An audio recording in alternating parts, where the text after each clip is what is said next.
ശംശായിക്ക് സ്തുതിയായിരിക്കട്ടെ. ആത്മീയ ഭോജ്യത്തിൽ നാം ഇന്ന് വിചിന്തനം ചെയ്തത് പണക്കൊതിയരായ ചിലര് ഭ്രാന്തന്മാരായി മാറിയ സംഭവങ്ങളാണ്. ട്രൂ സ്റ്റോറി, ശരിക്കും സംഭവിച്ച ചില കാര്യങ്ങൾ. അപ്പം അതിൻ്റെ വെളിച്ചത്തിൽ നാം ഇന്ന് തിരിച്ചറിയണം, നമുക്ക് കൂടിയത് കോടികളാണോ അതോ ദൈവിക ജ്ഞാനമാണോ? ഇന്ന് കോടികളെക്കാൾ ദൈവിക ജ്ഞാനത്തിന് വില കൽപ്പിക്കാൻ പഠിച്ച എത്ര പേരുണ്ടാവും? ചില സംഭവങ്ങളിലൂടെ നമ്മൾ കടന്നു പോകുമ്പോൾ ഈ യാഥാർത്ഥ്യം എത്ര ഗൗരവമുള്ള ഒരു കാര്യമാണ്, അത് നമ്മൾ പഠിക്കേണ്ട ഒരു കാര്യമാണ് എന്നുള്ളത് നമുക്ക് മനസ്സിലാക്കാൻ വളരെ എളുപ്പമാണ്. ഒന്ന് രണ്ട് സംഭവങ്ങൾ ഞാൻ ഓർക്കുകയാണ്. ഒരു മനുഷ്യൻ്റെ കാര്യം പറഞ്ഞത്, കോടികളുടെ ആസ്തിയുണ്ട്, പക്ഷേ ഭാര്യയും മക്കളും ഒത്ത് ഒരു സന്തോഷ ജീവിതം ഇല്ല. ആകെപ്പാടെ ഉള്ളത് ചില തറ സുഖങ്ങൾ, അത്രയേ ഉള്ളൂ. അതിൽ അഭയം പ്രാപിച്ച് മുമ്പോട്ട് പോയിക്കൊണ്ടിരിക്കുകയാണ്. ഭാര്യയോടും മക്കളോടുമൊപ്പം സന്തോഷപ്രദമായ ഒരു കുടുംബജീവിതം നയിക്കാനുള്ള സാധ്യതകൾ മങ്ങിപ്പോയി. വേറൊരു സംഭവം ഞാൻ ഓർക്കുകയാണ്. ആ മനുഷ്യന് ഇതുപോലെ കോടികളുടെ ആസ്തിയുണ്ട്. അദ്ദേഹത്തിൻ്റെ ഭാര്യ പറഞ്ഞത്, ഒരു നേരം പോലും സമാധാനമായിട്ടിരുന്ന് ഭക്ഷണം കഴിക്കുന്നത് ഞാൻ കാണാറില്ല, ഒരു രാത്രി പോലും ശാന്തമായിട്ടൊന്ന് കിടന്നുറങ്ങുന്നത് ഞാൻ കാണാറില്ല. ഒരുപാട് വ്യഗ്രത, ബിസിനസ്സിൻ്റെ കാര്യവുമായി ബന്ധപ്പെട്ട കാര്യങ്ങൾ, ഈ വ്യഗ്രത കാരണം ഒരു നേരം ശാന്തമായിട്ടിരുന്ന് ഭക്ഷണം കഴിക്കാനോ ഒരു രാത്രി സുഖമായിട്ട് കിടന്നുറങ്ങാനോ പറ്റാത്തൊരവസ്ഥ. ഇവർക്ക് എന്തിനാ ഈ കോടികൾ? ഇത്രയും സമ്പാദ്യമുണ്ടെങ്കിലും അവരുടെ ജീവിതത്തിൽ ശരിക്കും ഉണ്ടായിരിക്കേണ്ട കാര്യങ്ങൾ, ഒരു ക്രിസ്ത്യാനിയുടെ തൻ്റെ ജീവിതത്തിൽ അനുഭവിക്കേണ്ടതായ കാര്യങ്ങൾ അനുഭവിക്കുന്നുണ്ടോ എന്നുള്ളത് നാം മനസ്സിലാക്കണം. 1923 അമേരിക്കയിൽ ഒരുമിച്ച് കൂടിയ 8 ധനികരായ വ്യക്തികൾ, the richest 8 in the world. ഇനി അവരുടെ സമ്പത്ത് അമേരിക്കൻ ട്രഷറിയുടെ സമ്പത്തിനേക്കാൾ കൂടുതലായിരുന്നു. ഇപ്പോൾ നമുക്ക് മനസ്സിലാവും എന്തുമാത്രം പണമുണ്ടാക്കിയവരാണ് അവർ. പക്ഷെ അവരിൽ പലരും, എല്ലാവരും തന്നെ മരിച്ചത് പാപ്പരായിട്ടാണ്.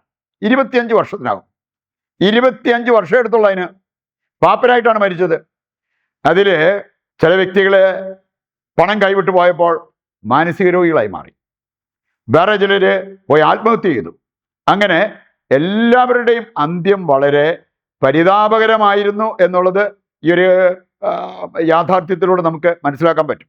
നിങ്ങൾ ഗൂഗിൾ ചെയ്താലും the richest 8 in the world 1923 അതൊന്ന് അടിച്ചു കഴിഞ്ഞാൽ അവിടെ ഇവരുടെ എല്ലാ ഡീറ്റെയിൽസും കാര്യങ്ങളെല്ലാം കൊടുത്തിരിക്കുന്നത് നമുക്ക് കാണാൻ പറ്റും. നമുക്കിതിൻ്റെ വെളിച്ചത്തിൽ ഏതാനും ചില കാര്യങ്ങൾ, വളരെ പ്രധാനപ്പെട്ട ചില കാര്യങ്ങൾ മനസ്സിലാക്കിയിരിക്കാം. വില കൽപ്പിക്കേണ്ടതിന് വില കൽപ്പിച്ച് ജീവിക്കുവാൻ വേണ്ട ആ ഒരു കൃപയ്ക്കായി ദൈവത്തോട് പ്രത്യേകം പ്രാർത്ഥിക്കാം. സമ്പത്ത് ദൈവമായി കണ്ടവർ വിഡ്ഢികളാണ്. അവർക്ക് വന്നത് നാശം എന്നുള്ളത് ദൈവവചനത്തിൽ നമുക്ക് മനസ്സിലാക്കാൻ പറ്റും. സങ്കീർത്തനം 14:1, ദൈവമില്ല എന്ന് പറയുന്ന ആരാ? വിഡ്ഢികൾ. ഇന്ന് ലൗകിക സമ്പത്തിനോടുള്ള ആ സ്നേഹം മൂത്തിട്ട് ദൈവത്തെ പോലും നിഷേധിക്കുന്ന വ്യക്തികൾ, ദൈവത്തെ മറന്നുപോലും സമ്പത്തുണ്ടാകാൻ ഓടിക്കൊണ്ടിരിക്കുന്ന വ്യക്തികളെ നമ്മൾ കണ്ടെന്ന് വരും. വിഡ്ഢികളാണെന്ന്, അവർക്ക് വരുന്നത് നാശമാണെന്നും ദൈവത്തിൻ്റെ വചനം നമ്മെ ഓർമ്മിപ്പിക്കുക. ലൂക്കാ 16:19 മുതൽ വായിക്കുമ്പോൾ ധനവാനും ലാസറും, നമുക്കറിയാമല്ലോ ധനവാന് പറ്റിയത് എന്താണ്? അവന് ചെയ്യാമായിരുന്ന പല കാര്യങ്ങൾ ചെയ്തില്ല. കാരണം അവന് ധനമോഹം അതവൻ്റെ തലയ്ക്ക് പിടിച്ച് സുഖജീവിതത്തിൽ മുഴുകിയപ്പോൾ ചെയ്യേണ്ട കാര്യങ്ങൾ പലതും അവന് ചെയ്യാൻ പറ്റാതെ പോയി. വീണ്ടും നമ്മൾ കാണുന്നുണ്ട് ലൂക്കാ 12:13 മുതൽ വായിക്കുമ്പോൾ ഒരു ഭോഷനായ ധനികനെ കുറിച്ച് പറഞ്ഞിരിക്കുന്നു. ധനവാനായിരുന്നു, പക്ഷെ അവൻ ഭോഷനായിരുന്നു. ദൈവിക ജ്ഞാനം സമ്പാദിച്ച് അതിൻ്റെ വെളിച്ചത്തിൽ ജീവിക്കാൻ അവന് പറ്റിയില്ല. സുഭാഷിതങ്ങൾ 23:4 വായിച്ചാൽ അവിടെ പറഞ്ഞിട്ടുണ്ട്, വിഡ്ഢികൾ ചെയ്യുന്നൊരു കാര്യം സമ്പത്ത് വർദ്ധിപ്പിച്ചുകൊണ്ടിരിക്കാൻ അമിതാധ്വാനം ചെയ്യും. അങ്ങനെ അവസാനം ആരോഗ്യം നഷ്ടപ്പെട്ട് വേണമെങ്കിൽ ഉണ്ടാക്കി വെച്ച സമ്പത്തെല്ലാം ഒറ്റയടിക്ക് കൈമോശം വന്നു പോകുന്ന അവസ്ഥകൾ. ആ പ്രലോഭനത്തെ അതിജീവിക്കാനുള്ള വിവേകം കാണിക്കണം എന്നുള്ളത് സുഭാഷിതങ്ങൾ 23:4 വചനം നമ്മെ പഠിപ്പിക്കുന്ന. പ്രഭാഷകൻ 29:11 എടുത്താലോ, അത്യുന്നതൻ്റെ കൽപ്പന പാലിച്ച് മാത്രമേ സമ്പത്ത് ശേഖരിക്കാവൂ. ധനമോഹം തലയ്ക്ക് പിടിച്ചാൽ പിന്നെ അതൊന്നും നമ്മൾ ചിന്തിച്ചെന്ന് വരത്തില്ല. കൽപ്പന പാലിക്കാൻ പറ്റുന്നുണ്ടോ ഇല്ലയോ അതൊന്നല്ല നമുക്ക് ശ്രദ്ധ. പണമുണ്ടാക്കണം, ഇനിയും സമ്പത്ത് വർദ്ധിപ്പിക്കണം എന്നുള്ള ആ ഒരു ചിന്തയായിരിക്കും. രണ്ടാമതായിട്ട് ദൈവത്തെ സമ്പത്തായി കണ്ട ജ്ഞാനികളെ കുറിച്ച് വചനത്തിൽ കാണാൻ പറ്റും. ഇനി അവർക്ക് കിട്ടിയത് എന്താണ്? വൻ നേട്ടം. മറ്റവർക്ക് നാശം വന്നപ്പോൾ ഇവർക്ക് നേട്ടമുണ്ടായി എന്നുള്ളത് കാണാൻ പറ്റും. സഭാപ്രസംഗം 9:13 മുതൽ വായിക്കുമ്പോൾ ഒരു ദരിദ്രനായ മനുഷ്യൻ സമ്പത്തൊന്നുമില്ലായിരുന്നു, പക്ഷേ ജ്ഞാനിയായിരുന്നു. ജ്ഞാനമായിരുന്നു അവൻ്റെ സമ്പത്ത്. ഇഷ്ടംപോലെ സമ്പത്തും ആയുധങ്ങളുമുള്ള വ്യക്തിക്ക് പോലും ഈ വ്യക്തിയുടെ മുമ്പിൽ വിജയിക്കാൻ പറ്റിയില്ല എന്നുള്ളത് ഈ വചനഭാഗം നമ്മെ പഠിപ്പിക്കുന്നുണ്ട്. സുഭാഷിതങ്ങൾ 3:13 വായിച്ചാൽ ജ്ഞാനം സമ്പാദിച്ചവൻ ഭാഗ്യവാൻ. 4-ാം അധ്യായം 7-ാമത്തെ വചനം വായിച്ചാൽ എന്ത് ത്യജിച്ചും ജ്ഞാനം സമ്പാദിക്കുക. എന്താ അതിൻ്റെ അർത്ഥം? കോടികളെക്കാൾ വിലയുള്ളതാണ് ജ്ഞാനമെന്നുള്ള ആ ഒരു യാഥാർത്ഥ്യം. നമ്മൾ ഇന്ന് കോടികൾക്കാണോ വില കൽപ്പിക്കുക, ദൈവിക ജ്ഞാനത്തിനാണോ? നമ്മോട് തന്നെ ചോദിച്ച് കണ്ടെത്തേണ്ട ഒരു കാര്യമാണ്. മത്തായി 16:26 എടുത്താൽ ഒന്നും ആത്മാവിന് പകരമാകില്ല എന്നുള്ള ആ ഒരു യാഥാർത്ഥ്യം കർത്താവ് നമ്മളെ പഠിപ്പിക്കുന്നുണ്ട്. നിന്റെ ആത്മാവ് നശിച്ചാൽ നീ എന്തെല്ലാം നേടിയിട്ട് എന്ത് കാര്യം? ആത്മാവിന് പകരമായി നിനക്കെന്ത് നൽകാൻ പറ്റും? നമുക്ക് യേശുവിനെ സ്വന്തമാക്കിയവർ അവര് ശരിക്കും സമ്പന്നരായി മാറി എന്നുള്ളത് വചനത്തിൽ നമുക്ക് കാണാൻ പറ്റും. നമ്മൾ സമ്പന്നരാകേണ്ടത് ആ രീതിയിലാണ്. യേശുവിനെ സ്വന്തമാക്കിക്കൊണ്ട്, യേശു ആകുന്ന ജ്ഞാനം സ്വന്തമാക്കിക്കൊണ്ട് സമ്പന്നരാകണം. ഏതെല്ലാം വിധത്തിലാണ് അവർക്ക് സമ്പന്നരാകാൻ പറ്റുക? 1 കൊരിന്തോസ് 1:24. യേശു ദൈവത്തിൻ്റെ ശക്തിയും ദൈവത്തിൻ്റെ ജ്ഞാനവുമാണ്. യേശുവിനെ സ്വന്തമാക്കിയവർ ജ്ഞാനികളാണ്. അതിന് കോടികളെക്കാൾ വിലയുണ്ട് എന്നുള്ളത് നാം മനസ്സിലാക്കണം. 1-ാം അധ്യായം 4-ാമത്തെ വചനം എടുത്താൽ 1 കൊരിന്തോസ് 1:4-ാമത്തെ വചനത്തിൽ നമ്മൾ കാണുന്നുണ്ട്, വചനത്താലും ജ്ഞാനത്താലും നിങ്ങൾക്ക് സമ്പന്നരാകാൻ പറ്റും.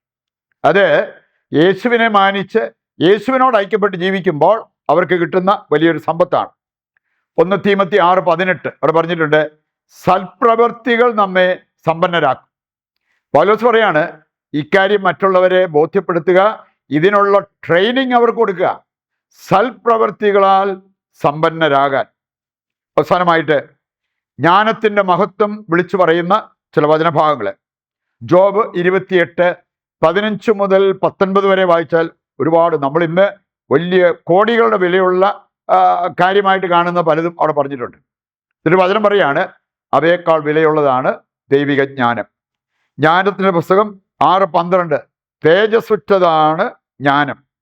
7:14 വായിച്ചാലോ അക്ഷയനിധിയാണ് ജ്ഞാനം. 7:25 വായിച്ചാൽ ജ്ഞാനം സർവശക്തൻ്റെ ശ്വാസവും അതുപോലെ തന്നെ അവൻ്റെ ശുദ്ധമായ നിസ്സരണവുമാണ്. മനോഹരമായിട്ടാണ് ജ്ഞാനത്തെ അവിടെ വിവരിച്ച് പറയുക. 7-ാം അധ്യായം 28 എടുത്താൽ ജ്ഞാനം 7:28 ദൈവം മറ്റെന്തിനേക്കാൾ ഉപരിയായി ജ്ഞാനികളെ സ്നേഹിക്കുന്നു എന്നാണ് വചനം പറയുക. ഇതെല്ലാം ജ്ഞാനത്തിന് മഹത്വം വെളിപ്പെടുത്തുന്ന കാര്യങ്ങളാണ്. ബോധ്യപ്പെട്ട് നമുക്ക് ജ്ഞാനികളായി ജീവിക്കാനുള്ള തീരുമാനമെടുത്ത് അതിനുവേണ്ട കൃപയ്ക്കായി പ്രതിഷ്ഠാ ജപത്തിൽ പങ്കുചേർന്ന് പ്രാർത്ഥിക്കാം. ദൈവത്തിൻ്റെ വചനം സ്വീകരിച്ചവരാണ് നമ്മൾ. ഇവിടെ എല്ലാ ആവശ്യങ്ങളെയും ദിവികാരുണ്യനാഥൻ്റെ മുമ്പിൽ സമർപ്പിച്ച് ഒരു നിമിഷം പ്രാർത്ഥിക്കാം. നിങ്ങളുടെയോ നിങ്ങളുടെ കുടുംബത്തിൻ്റെയോ നിങ്ങൾക്കറിയാവുന്ന മറ്റു വ്യക്തികളുടെയോ പ്രാർത്ഥനാ നിയോഗങ്ങളെ കർത്താവിൻ്റെ കരങ്ങളിൽ ഏൽപ്പിക്കുക. ദൈവം നമ്മുടെ പ്രാർത്ഥന സ്വീകരിച്ച് നമ്മുടെ ഉദ്ദിഷ്ട കാര്യങ്ങൾ നിറവേറ്റി തരുന്നു എന്നുള്ള വിശ്വാസത്തോടെ കർത്താവിനെ താഴ്ന്ന സ്വരത്തിൽ സ്തുതിച്ച് ദിവ്യകാരുണ്യത്തിൻ്റെ ആശീർവാദം നമുക്കിപ്പോൾ സ്വീകരിക്കാം. യേശുവേ നന്ദി, ഹല്ലേലൂയ. കർത്താവേ, ഞങ്ങളുടെ എല്ലാ ആവശ്യങ്ങളും അവിടെ ഏറ്റെടുക്കണമേ. ഞങ്ങളെയും ഞങ്ങളുടെ കുടുംബത്തെയും ലോകം മുഴുവനെയും അനുഗ്രഹിക്കുവാൻ അങ്ങ് തിരുവുള്ളമാകണമേ. യേശുവേ നന്ദി, യേശുവേ സ്തുതി.